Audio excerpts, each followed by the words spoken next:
Rights नहीं होते तो हमारा क्या होता? Fundamental rights explain like never before. तो आइए समझते हैं कुछ फंडामेंटल राइट्स जो हमारी ज़िंदगी को बहुत आसान कर देती है। और ये बातें 99% लोगों को नहीं पता होती है। सोचो, कल सुबह तुम उठते हो और तुम्हें पता चलता है कि तुम सोशल मीडिया पर अपनी बात नहीं रख सकते। पुलिस तुम्हें बिला वजह अरेस्ट कर सकती है। तुम अपने रिलीजन को फ्रीली फॉलो नहीं कर सकते। और तुम्हारे साथ इनजस्टिस हो जाए तो तुम कोर्ट भी नहीं जा सकते।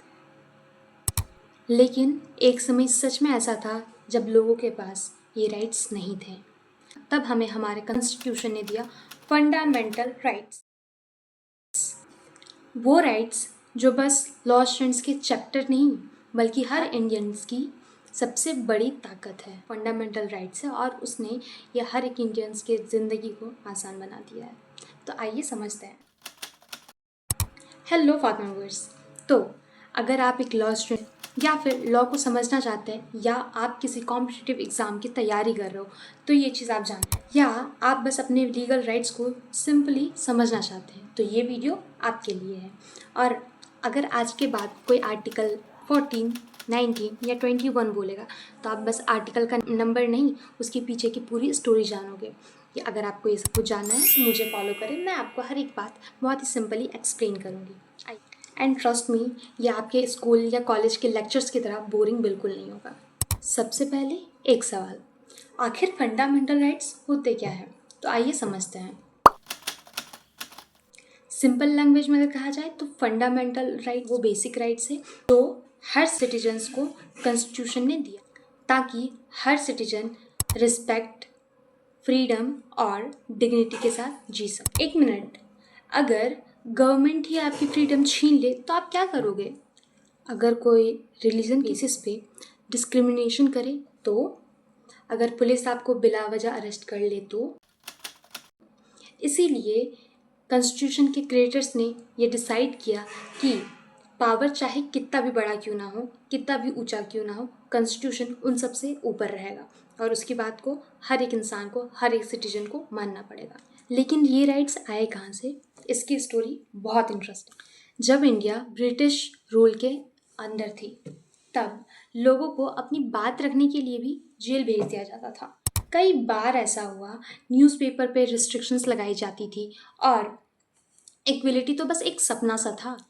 एज वी ऑल नो कि 1947 में हमारा इंडिया आज़ाद हुआ था, लेकिन बस आज़ादी काफ़ी नहीं थी। सिटीजन्स को ये गारंटी चाहिए था कि उनके राइट्स कोई आगे चलकर छीन ना ले।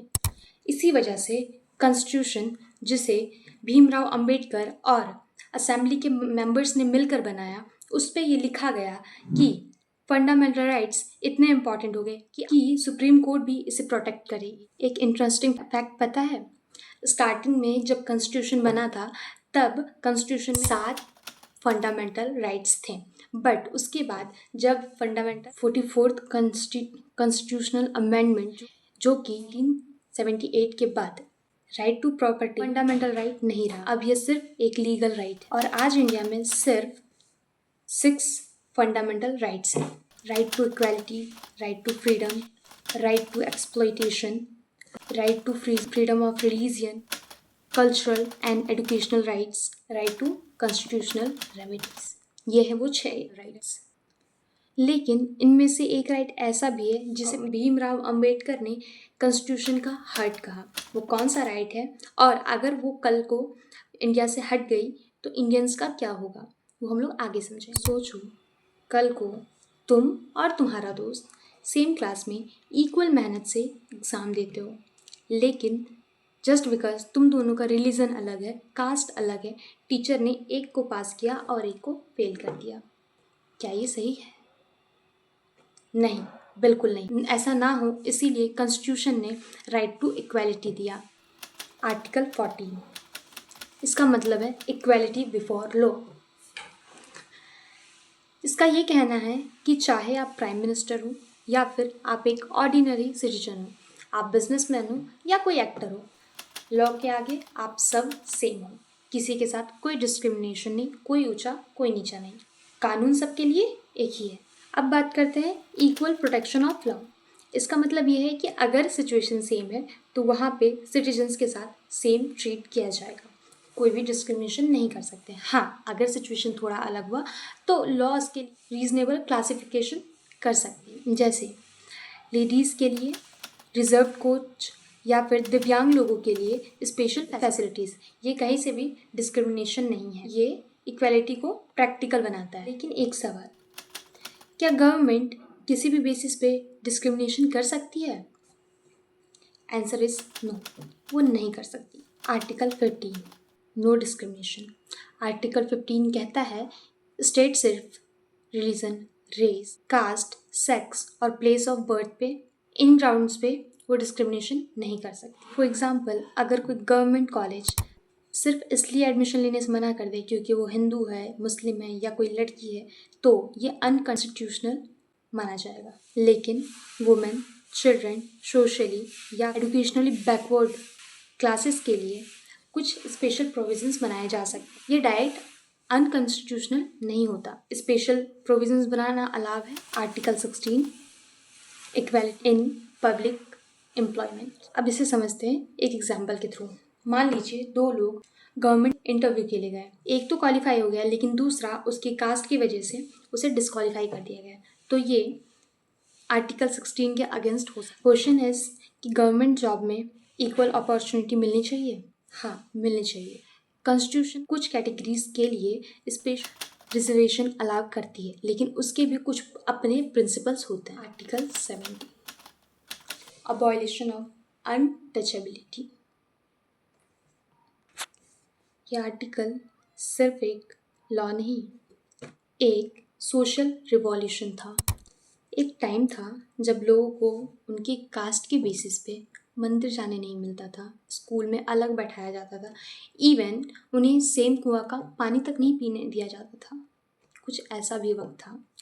पर आज आर्टिकल 17 ने अनटचेबिलिटी को इलीगल बना दिया। अगर आज के टाइम पे कोई अनटचेबिलिटी को प्रैक्टिस करता है तो इसके खिलाफ लीगल एक्शन लिया जा सकता है। Article 18 abolition of titles. सोचो, अगर कल को गवर्नमेंट किसी को किंग ऑफ इंडिया या डक ऑफ इंडिया जैसा हेरिडिटी टाइटल दे दे तो कॉन्स्टिट्यूशन इसे क्लियरली मना करता है, ऐसा अलाउ नहीं है।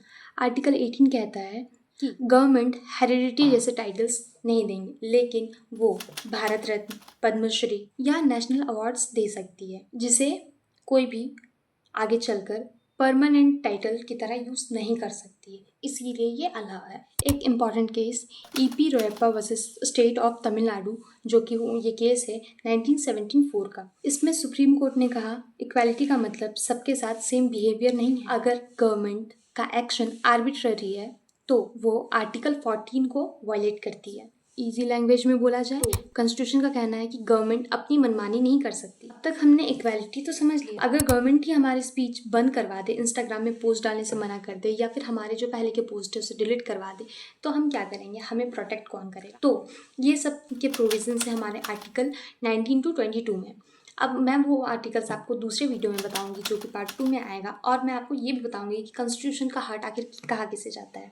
So stay tuned. आपको ये वीडियो अच्छा लगा है तो आप मुझे कमेंट में बताना दूसरा वीडियो कौन से टॉपिक में चाहिए। I will share it with you and do like, share and subscribe. Thank you very much. Bye.